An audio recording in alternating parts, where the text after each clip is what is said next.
নমস্কার বন্ধুগণ। বুধবার দুপুরবেলায় দেখুন, আজ খুব ঠান্ডা। আজ আমি একটি রেসিপি এনেছি। দেখুন, যে ইলিশ মাছের ভাপা হয়, চিংড়ি মাছের ভাপা হয়, পার্শে মাছের ভাপা হয়, আজ আমি বানাচ্ছি রুই মাছের ভাপা। হ্যাঁ, সেটাও বানাচ্ছি দেখুন বাঁধাকপির পাতায়। বাঁধাকপির পাতাটাকে তেল দিয়ে গ্যাসে একটু সেঁকে নিয়েছি। সবাই তো কলা পাতায় বানায়, আমি বাঁধাকপির পাতায় বানাচ্ছি। হ্যাঁ, এই দেখুন, এই যে মাছটার গায়ে এতে একটু সর্ষে, পোস্ত, কাঁচা লঙ্কা আর টমেটো বাটা দিয়েছি।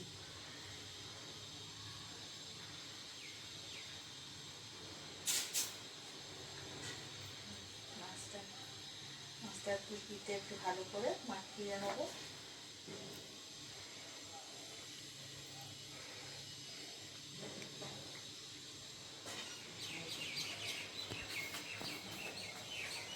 কাঁচা লঙ্কা দিলাম,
একটু কাঁচা সর্ষের তেল দিচ্ছি।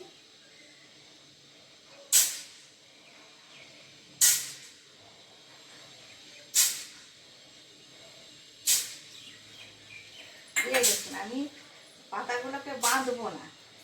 হ্যাঁ, ওপর থেকে ঢাকা দেবো, দুদিকেরই গন্ধটা আসবে। এই দেখুন, ঢাকা দিয়ে দিলাম। এই যে ঢাকা দিয়ে দিলাম, দিয়ে এটাকে মাইক্রোওয়েভে বসাবো।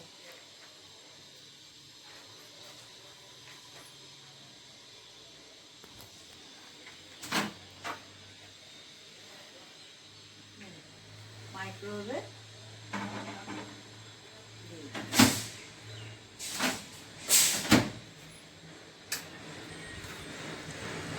মোটামুটি 50 সেকেন্ড দিচ্ছি।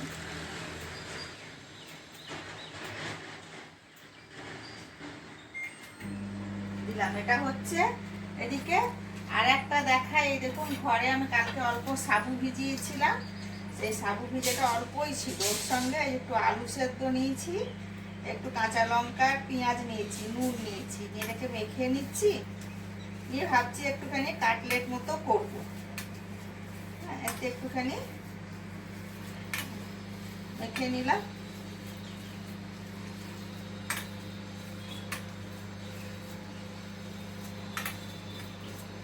একটুখানি বেসন দিয়ে টাইট হয়ে যাবে, একটুখানি অল্পই বেসন দিলাম।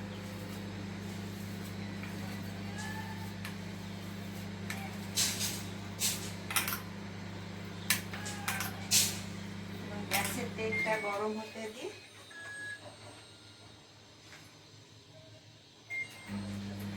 করছে গো,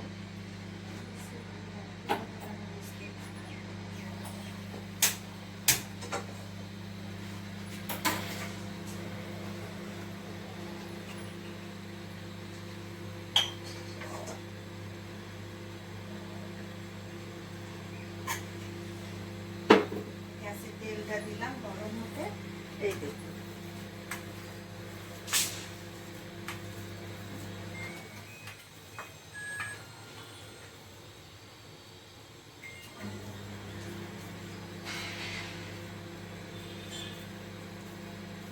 কাটলেটের মতো করে নিলাম।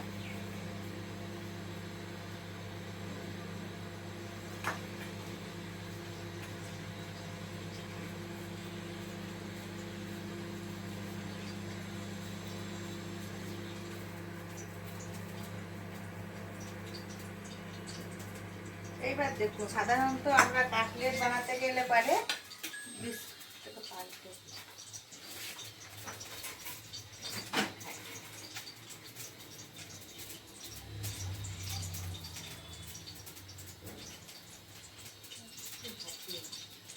এটাকে আরেকটু টাইম দিতে হবে।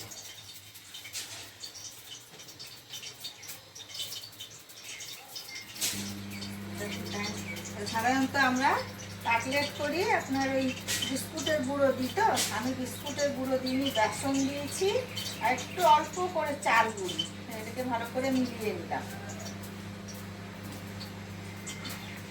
আর এই যে এখানে একটা ডিম ফেটিয়ে রেখেছি, মানে সবটাই কাটলেটের মতনই করবো, কিন্তু খালি বিস্কুটের গুঁড়োটা দিইনি।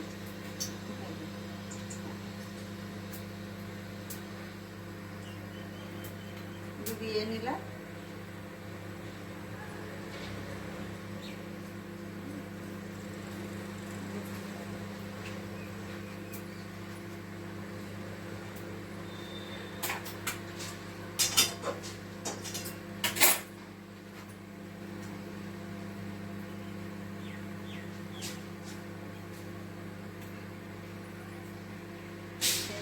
দিলাম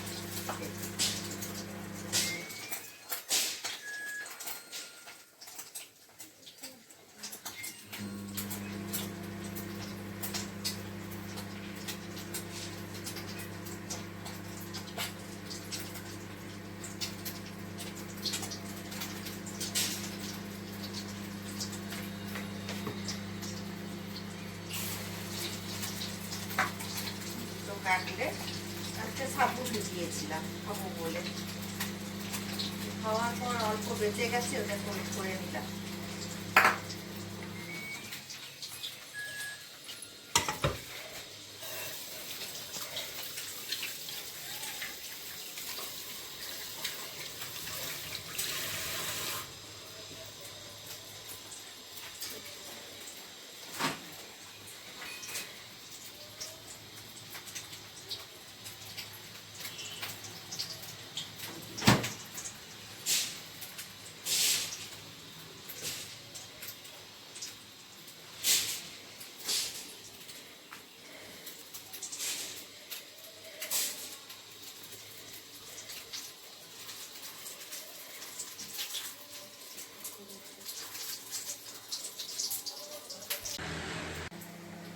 দেখুন এক পিঠ হয়ে গেছে, এক পিঠ উল্টে দিলাম, এক পিঠ উল্টে দিয়েছি।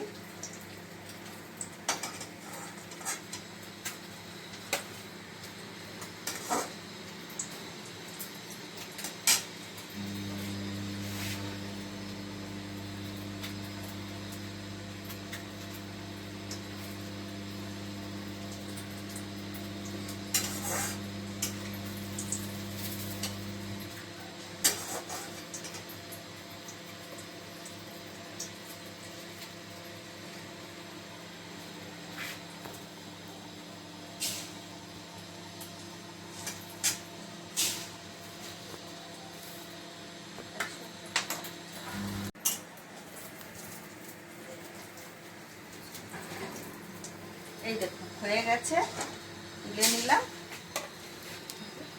হয়ে গেছে, দেখুন দেখতে কেমন হয়েছে আমি দেখাই আপনাদেরকে, একটুখানি আছে দিয়ে দিয়েছে।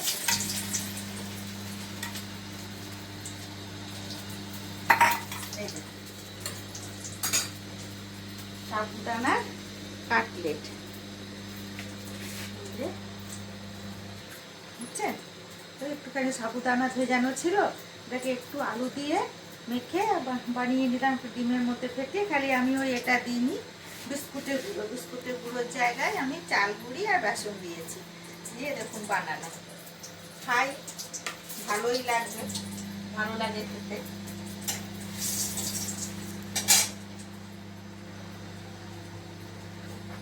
দেখুন এবার এটা হয়ে গেছে, এটাকে বার করে নিই।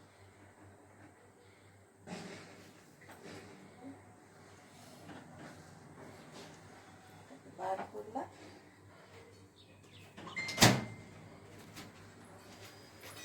দেখুন দেখুন হয়ে গেছে এটা। এই যে মাছটাও সেদ্ধ হয়ে গেছে, এটা হয়ে গেছে। দেখুন যেমন ভাপা হয় সেই রকমই ভাপা হয়েছে। খালি এটা বাঁধাকপির পাতার নিচে ওপর 2 পিঠের বাঁধাকপির টেস্টটা আসবে। আর এটা রুই মাছ, ইলিশ মাছও নয়, চিংড়ি মাছও নয়, পার্শে পাবদাও নয়, এটা আমি রুই মাছের বানালাম। খেয়ে দেখবেন, খেতে ভালো লাগবে। ওপর থেকে আমি আরেকটুখানি, আমার খুব ভালো লাগে, আর একটু কাঁচা সর্ষের তেল আমি ছড়িয়ে দিচ্ছি। এটা আমার খুবই ভালো লাগে। আমি এটা আলু পোস্ত করলে বা কোনো মাছের ঝাল টাল করলে আমি এরকম উপর থেকে কাঁচা সর্ষে ছড়িয়ে দিই। আর একটা জিনিস এতে দেবো, আমার বাগানের একটু ধনে পাতা তুলি, আমি তখন তুলতে ভুলে গেছি, আপনাদের দেখাই। অল্প স্বল্পই হয়েছে, সেই দুটো একটা ধনে পাতা তুলে উপর থেকে ছড়িয়ে দেবো। আগে একদিন নিয়েছিলাম।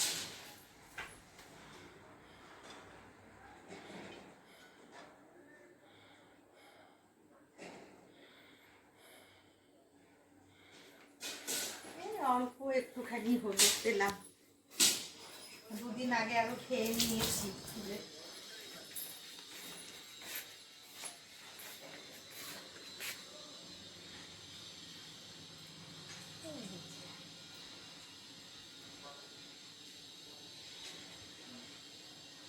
আচ্ছা, গরমের ভাতের মধ্যে গন্ধটা ভালো চলে আসবে, গাছের টাটকা তো গন্ধটা আসবে।